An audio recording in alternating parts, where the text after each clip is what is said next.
Hey, what's going on, guys? What's happening, YouTube? And thank you for tuning into Rules for Rebels. So, in today's video, I wanted to talk about product sourcing. I happened to stumble upon what I thought was a pretty cool and pretty unique product the other day.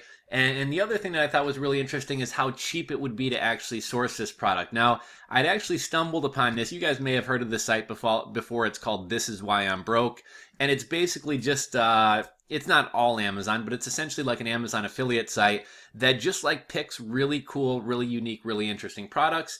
And then all the links in here are affiliate links. Now, it's not just Amazon. They also do stuff for companies off of Amazon, and you have to pay them to get your product on here. And there's some other similar sites to this. There's one like Dude, I Want That.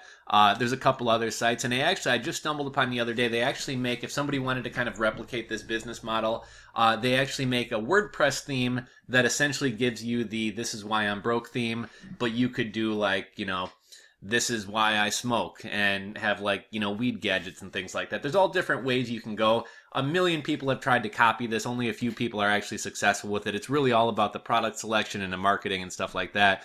Anyhow, I thought it was kind of a cool idea, but we got like a Spider-Man web shooter, a Halloween witch hat. Some of this stuff is like really over the top, like bulletproof Humvees and stuff like that. But a lot of it's just kind of like cool little gadgets and stuff like this. I think there was like a toilet paper shooter, an outdoor pizza oven that goes on your grill, zombie bowling balls, like just a lot of like really kind of unique products. And kind of what I'm getting at here is I think a lot of times when we start to think about product selection, we think that we have to invent like the newest, greatest thing. And not only does that cost a lot of money, but it's challenging to buy a pair of socks from an Alibaba supplier, right? In last week's Side Hustle Tuesday episode, we talked about how the guy who did the it was a coffee product. What was it? It was the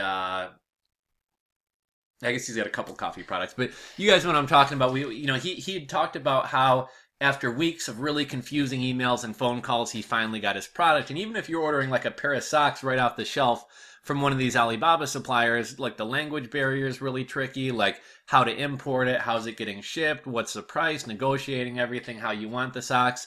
So now imagine if you actually wanted to create like a brand new product. And I'll just give you guys kind of an example of like something really cool. So I talk about this a lot. This is kind of a little gadget product I have. It's called the Bug Assault.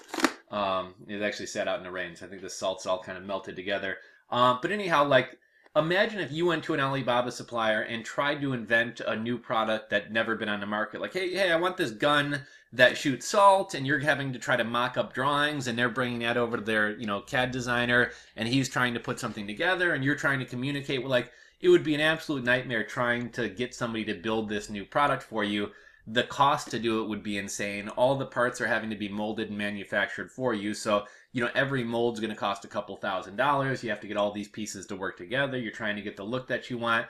Like for your first product, or even if you're not well funded, like putting together something really unique and cool like this would be an absolute nightmare. Same with a lot of the products on here. You want to get a pair of cowboy boots made that look like sandals. You're having to submit drawings, and they're having to make it for you, and there's probably a lot of back and forth with samples.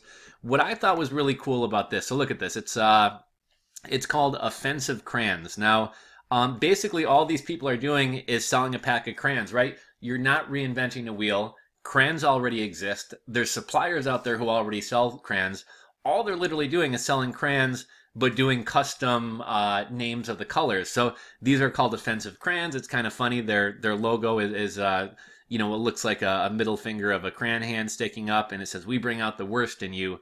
And the colors are offensive. We have miscarriage maroon, travel ban brown, self-identified blue, which is actually pink, privilege white, insufferable vegan green, and many more. They don't list what all their crayon colors are, but I mean, all this is a little bit of creativity. Now, how much would it cost to get something like this made, right? So it's going to be $8.50.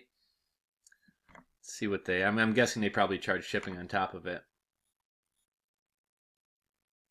$8.50, $3.50 for shipping. So $12 for a pack of crayons. Maybe some of you guys are like, "Oh, this is kind of dumb. I wouldn't buy this." But I showed this to my girlfriend the other night, and she's like, "Will you order one for me?" She, for her friends, like they like to get each other, gifts for different things, and a lot of times it's these kind of like, cheaper kind of novelty ideas. I know a while back she's a big fan of, man, what's that show? It's not Northern Exposure. It's She's got like one of these like vintage hotel keys with the name of the of a key of one of these TV shows that they like. It's a I don't know. It's gonna drive me crazy. It's a remake of some old show. But anyhow, she buys a lot of these kind of little kind of tchotchke type gifts, and she thought this was pretty cool. She's like, "Well, you order that for me." Anyhow, so I went over to Alibaba, and I mean, a pack of crayons is 10 cents to 30 cents. Let's see, here's a pack of crayons, a penny to $2. Obviously, it depends on how much you order. You're going to have to negotiate with suppliers, but I mean, this really isn't too complicated. Like, really, the only thing that you're customizing is the wrap on the crayon and the cardboard packaging.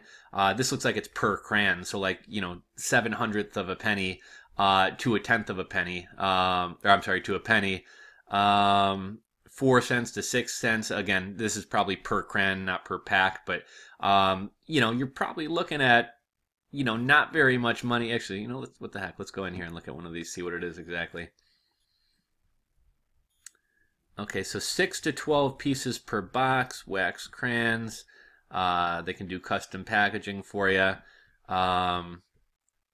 I get, man, maybe this is a price per unit. So we'll say 30 cents with shipping delivered. Maybe we'll bring it up to 60. So let's say that you can buy these for 60 cents. You can probably, they're saying 5,000 pieces. Actually, sometimes down here they'll say the minimum order.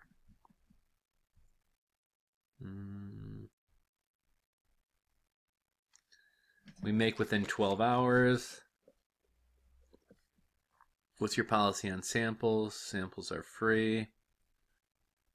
Can you deliver to my location? What about price level? Can you help me to produce Can you help me produce my design into products? Yes, we have our own design team and can produce clients' ideas and thoughts into workmanship. So I'm guessing these guys will do a lower MOQ than they said here. A lot of times if you approach them and say it's a sample order, maybe rather than doing 5,000 pieces, maybe they'll do an initial run of 200 pieces for you. You might have to pay a little bit of money for packaging setup or design setup since it is a smaller order, but you can definitely find somebody to work with you.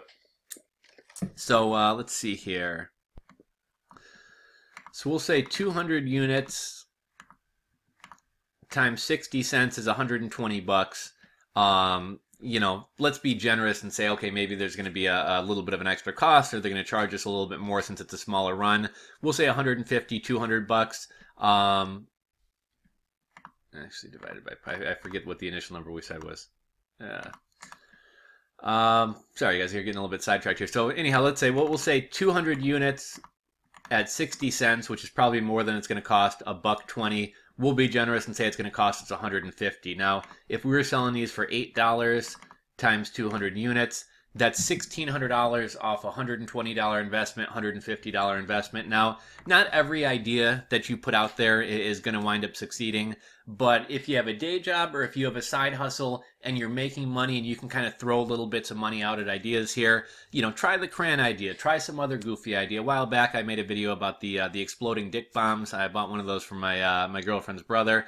But these little kind of tchotchke gifts, like obviously this probably isn't going to grow into some like giant business. It may not last forever, but there's pretty good margins here. You can get started really cheaply, and if you're making money that you can afford to throw a little bit of money at some different projects, you hit a home run with one of these, you make a little bit more money, and then maybe after you got some experience under your belt, you got a little bit more money, then you go for like a bigger project like this, or you try to put some other idea that you have into motion. But I guess the point here is, don't get so hung up on thinking you need to reinvent the wheel. Another thing, when it comes to sourcing products, I talked the other day in the Side Hustle Tuesday episode about how that guy was selling a coffee grinder. That's what it was, a coffee grinder. Selling a coffee grinder, but if we look on Amazon or even Alibaba, there's literally hundreds of other people selling that same coffee grinder, and that's one of the challenges when you try to just jump into some product that already exists.